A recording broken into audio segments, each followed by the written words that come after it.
안녕하세요. 온누리교회 성도 여러분, 강동 온누리교회 오은규 목사입니다. 행복한 가정을 위한 상담 및 코칭 전략, 오늘은 그 세 번째 시간, 우리 자녀 양육편에 대해서 한번 나눠보는 시간을 갖도록 하겠습니다. 오늘은 우리 자녀들을 어떻게 양육해야 될 것인가, 그리고 또 어떻게 자녀들과 대화할 것인가, 이 부분을 여러분들과 이 시간 함께 나누는 시간을 갖도록 하겠습니다. 먼저 인간의 뇌가 어떻게 발달되어지는지 잠깐 살펴보겠는데요.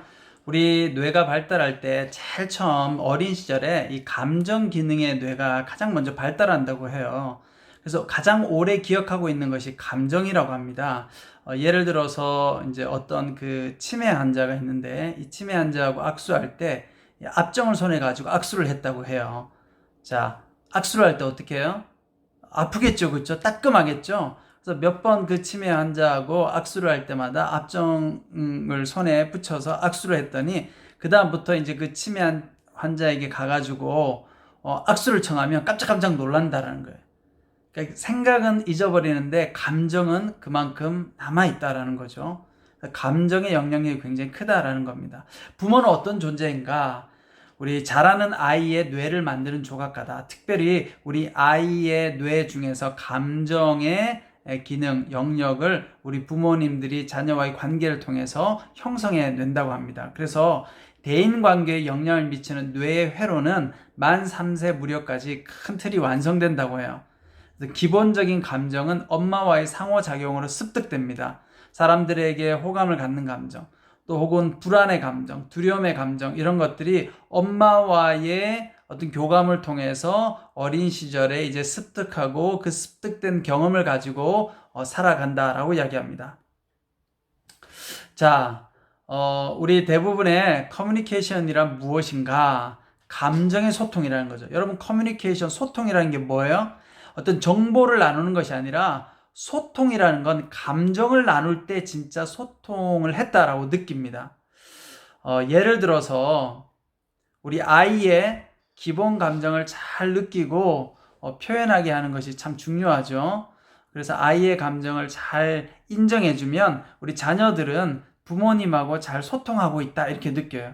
그러니까 부모님들이 자녀들하고 뭐 정보를 잘 주거니 받거니 하고 잘 가르쳐주고 평소에 대화를 많이 한다고 해서 소통을 많이 하는 것이 아니라 감정을 잘 알려주고 또 아이의 감정을 잘 인정해줄 때 아이들은 감정을 잘 교감하면서 대화가 잘 되는구나 이렇게 느낀다는 거죠. 예를 든다면 이 그림에 보시면 이제 꼬마 아이가 풍뎅이를 잡았어요. 그래가지고 엄마한테 가져옵니다.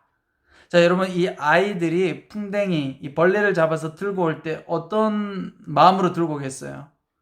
엄마 풍뎅이는 이렇게 생겼어. 이걸 알려주려고 할 거예요? 아니요. 그 아이의 마음속에 감정이 있어요. 어떤 감정이에요? 엄마 나 이런 거 잡았어. 신기하지 않아? 인정받고 싶은 감정이 있는 거예요.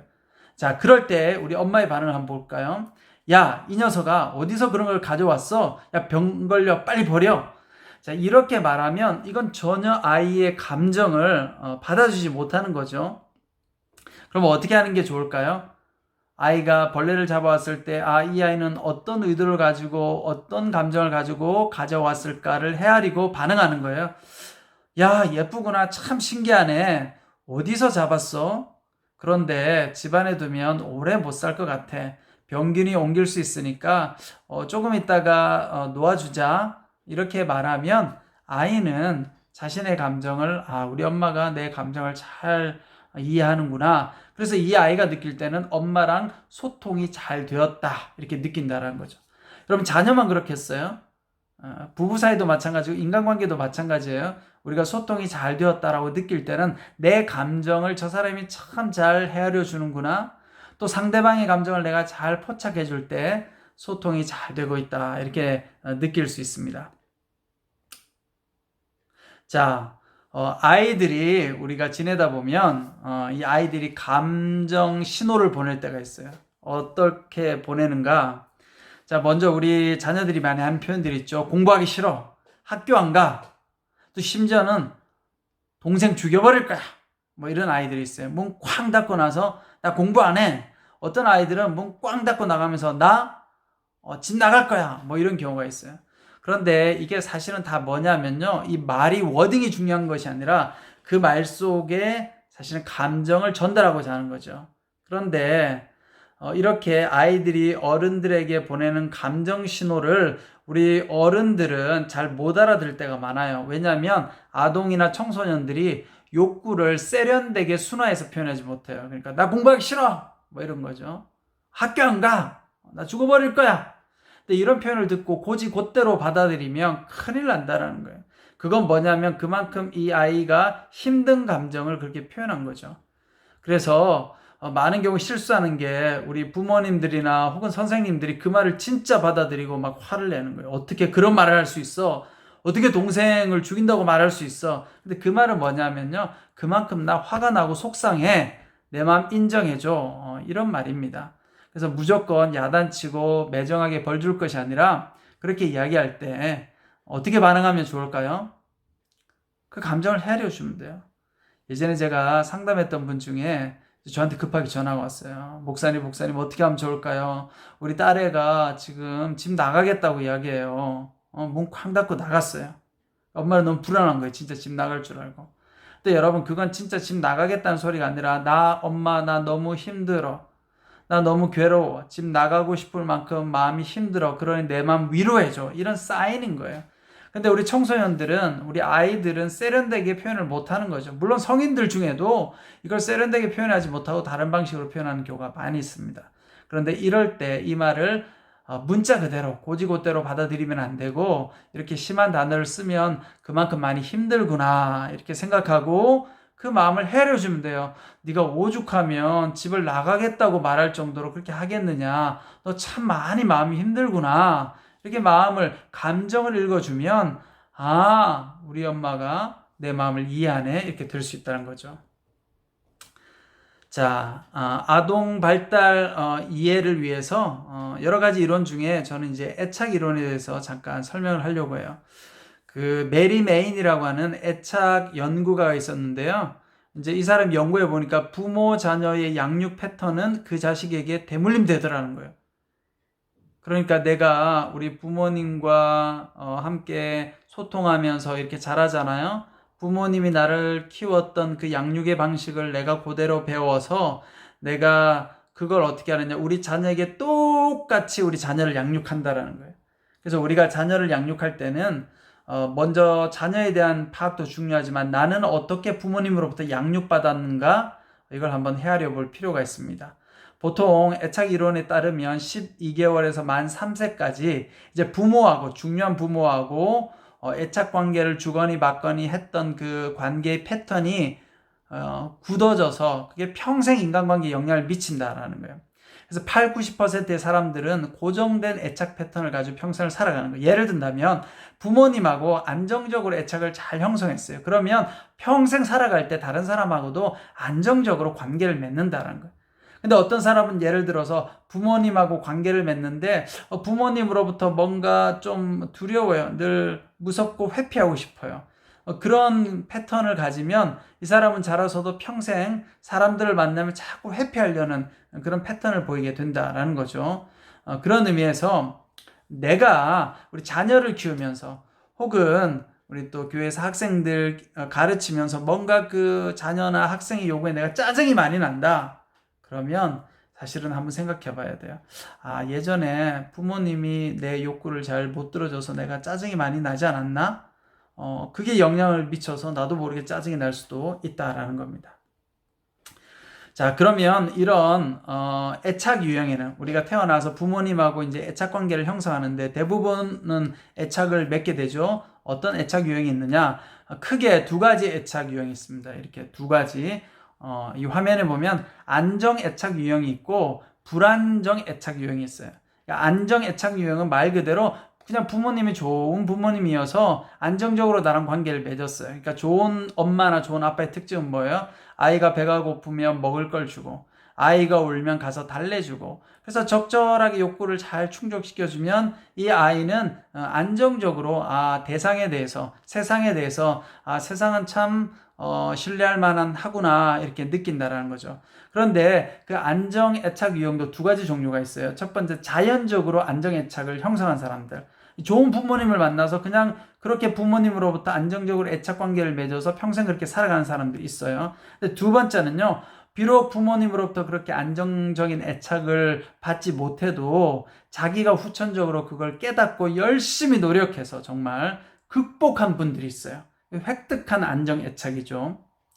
자, 그런데 이렇게 안정적인 애착 관계를 맺지 못하고 자라가는 분들이 있어요. 세 가지 유형들이 있는데, 이제 불안정 애착 유형이죠. 어떤 세 가지 유형이 있느냐? 첫 번째는 무시형 불안정 애착이에요. 이건 뭐냐면 부모님들 중에 아이의 욕구에 잘 반응하지 못하는 부모님들이 있어요. 그러니까 부모님들 중에도 이제 본인의 부모님으로부터 또 그렇게 자라난 거죠. 그러다 보니까 아이가 배가 고파서 울거나 또 힘들어서 울었을 때 그걸 잘 못 느끼는 거예요. 그러니까 어떻게 해요? 적절하게 욕구를 못 채워주니까 아이 입장에서는 무시당한 것처럼 느끼는 거죠. 그러면 무시형 불안정 애착이 형성돼요. 그 다음에 두 번째는 집착형 불안정 애착 유형이 있어요. 이건 뭐냐면요, 부모님이 아이의 감정을 적절하게 반응을 못할 뿐만 아니라 부모님 기분이 좋으면 민감해져서 아이의 욕구에 잘 맞춰주고, 또 부모님 기분이 나쁘면 그냥 욕구를 무시하는 거예요. 그러면 아이 입장에서는 어떻게 돼요? 혼란스럽잖아요. 도대체 어떨 때는 잘 맞춰주고 어떨 때는 잘 안 맞춰주니까, 그럼 아이가 어떻게 하게 돼요? 집착을 해야 돼요. 내가 뭔가 원하는 게 있으면 매달려야 엄마가 내 욕구를 들어주는 거예요. 막 짜증내고 매달리면 어떻게 해요? 이 엄마가 이제 반응을 하게 되겠죠? 그래서 이런 부모님 같은 경우 이제 집착형 불안정 애착 유형을 형성하고요. 마지막으로 혼란형 불안정 애착 유형은 참 일어나서는 안 되지만 학대당한 경우에 이제 모든 게 혼란스러운 거예요. 그냥 사람 자체를 못 믿게 되어지는 거죠. 그렇게 자라나는 사람들이 이 사회에 한 10% 정도 있다라고 보시면 됩니다. 그러면 오늘 이 강의를 들으면서 우리 부모님들 중에는 나는 또 내 부모님으로부터 어떤 애착 관계를 형성하고 내가 자랐는가, 그리고 나는 지금 현재 우리 자녀들과 어떤 애착 관계를 맺고 있는가 한번 생각해 볼 필요가 있습니다.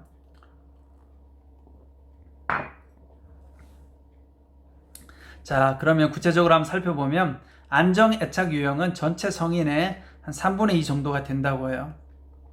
자, 획득한 안정 애착은 비록 부모님이 힘들겠지만 스스로 이제 노력한 사람들이죠. 부단하게 나의 단점을 고치기 위해서 노력해서 안정적인 애착을 가지게 되면 또 내 자녀에게도 안정적으로 대할 수 있게 됩니다. 자연스러운 안정 애착 유형은 좋은 부모님을 만나서 이제 형성된 사람이라고 제가 이야기했죠. 이런 사람들의 특징은 자신과 다른 사람을 존중할 줄 알아요. 그리고 자녀의 생각과 느낌에 관심을 기울여 주는 부모가 됩니다. 왜냐하면 나도 그렇게 존중을 받아봤기 때문에. 또 실패나 배신과 같은 아픈 감정을 겪어도 거기 빠지지 않아요. 그리고 객관적으로 판단할 수 있게 되어지죠.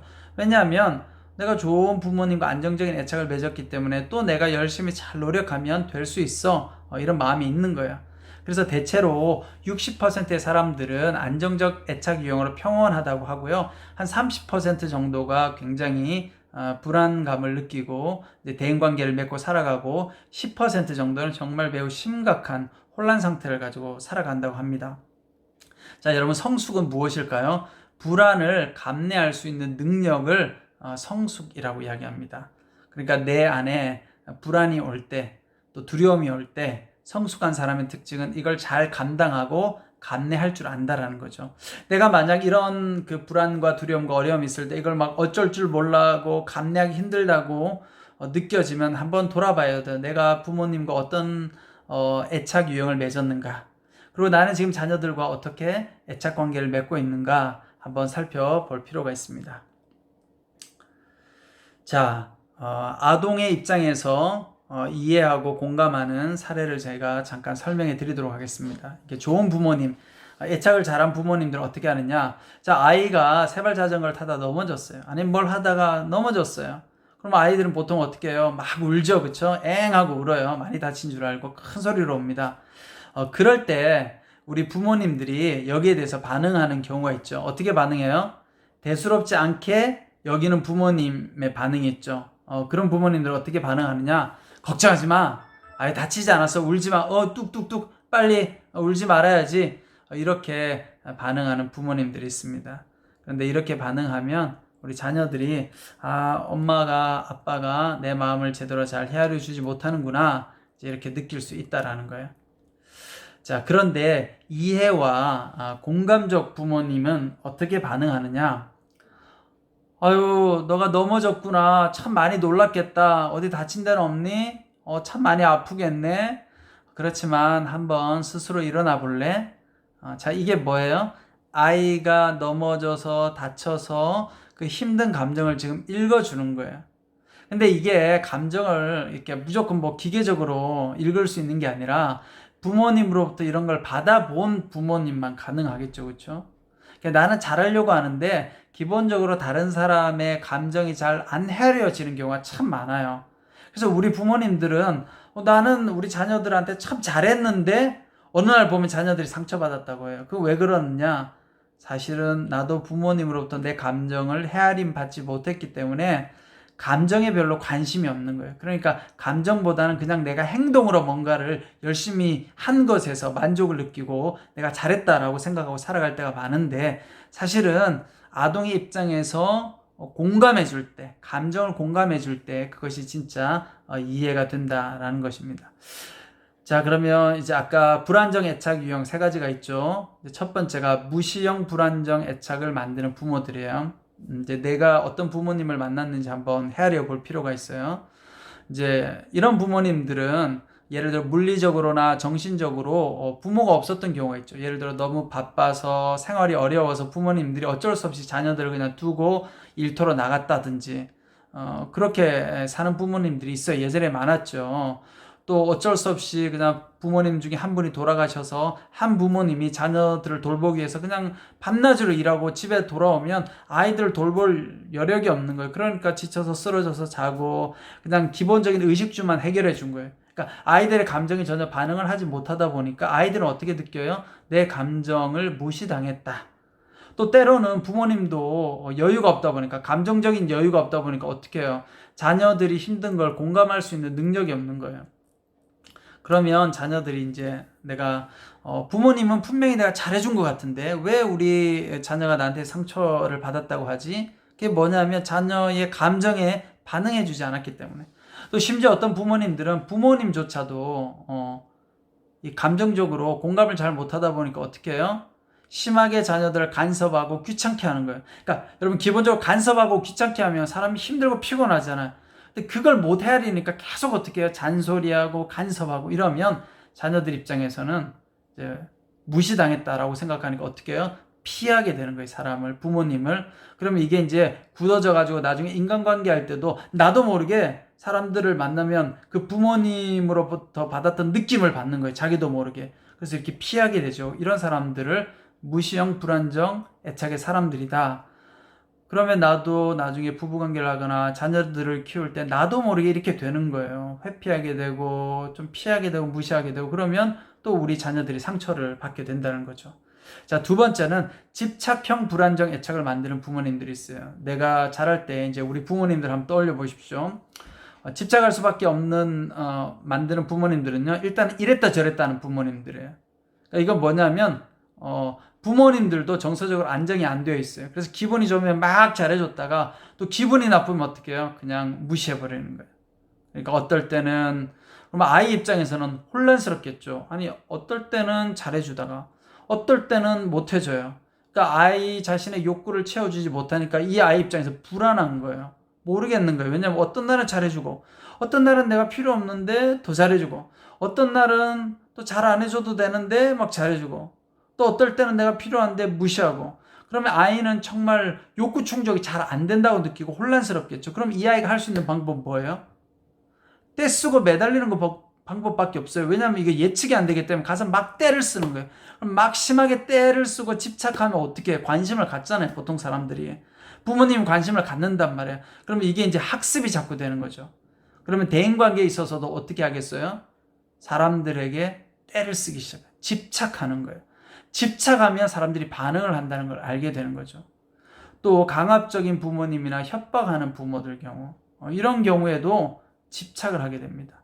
그래서 너 엄마가 시키는 대로 안 하면 엄마 죽어버릴 거야. 이렇게 막 협박하고 강압적으로 하면 어떻게 그걸 이제 이겨내야 되니까 아이 입장에서도 막 집착하고 매달릴 수밖에 없게 되는 거죠. 혹시나 우리 자녀들이 막 어떤 일에 막 집착하고 매달리면 한번 돌아볼 필요가 있습니다. 자, 세 번째는 혼란형 불안정 애착이에요.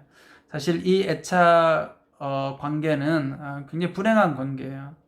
이런 경험을 했다면 참 가슴 아픈 일입니다. 학대나 알코올 중독 부모님 밑에서 성장했을 때 이건 정말 외상적으로 학대를 당하거나 정서적으로 심하게 학대를 당할 때 일어나는 거예요. 악성일 경우는 정말 부모들에게 성적으로나 물리적으로나 감정적으로 폭력을 당하는 거죠. 정말 그런 부모님이에요. 그 부모님도 아마 상처 입은 부모님이겠죠.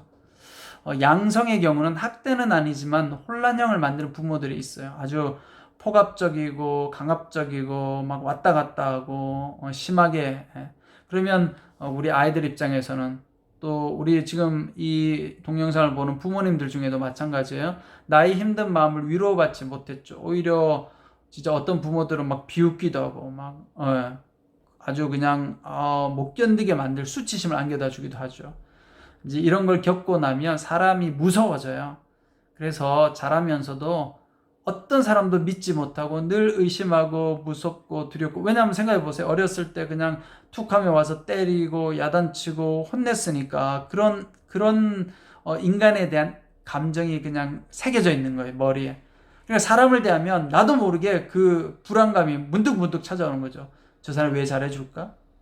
또 혹시 저 사람이 오늘 왜 나에게 저런 말을 할까? 늘 그렇게 의심스러운 마음으로 대하는 거죠. 그래서 우리 중산층의 한 10%, 또 빈곤층의 약 25% 정도가 이런 혼란형 불안정 애착을 경험했다고 합니다. 혹시나 이 영상을 보는 분들 중에 나는 어떤 애착에 해당되는가 한번 살펴보시고 내가 이런 부모님과의 애착 관계를 형성했다면 그걸 잘 성찰하는 게 중요해요. 왜냐하면 결국은 우리 자녀들의 문제가 아니라 나의 문제로 인해서 자녀들에게 반응할 경우가 많고, 나도 모르게 부모님으로부터 양육받았던 그 애착 패턴대로 똑같이 자녀들에게 양육을 해서 우리 자녀들도 똑같이 나와 비슷한 유형으로 길러질 수 있기 때문입니다. 그래서 여러분들이 이 시간은 먼저 우리 자녀들을 잘 양육하기 위해서는 나는 어떻게 부모님으로부터 양육받았는지를 한번 잘 생각해보고, 이제 두 번째 편에서, 오늘 세 번째 강의 두 번째 편은 우리 자녀들하고 어떻게 대화해야 될지 조금 후에 이어서 함께 나눠보도록 하겠습니다. 감사합니다.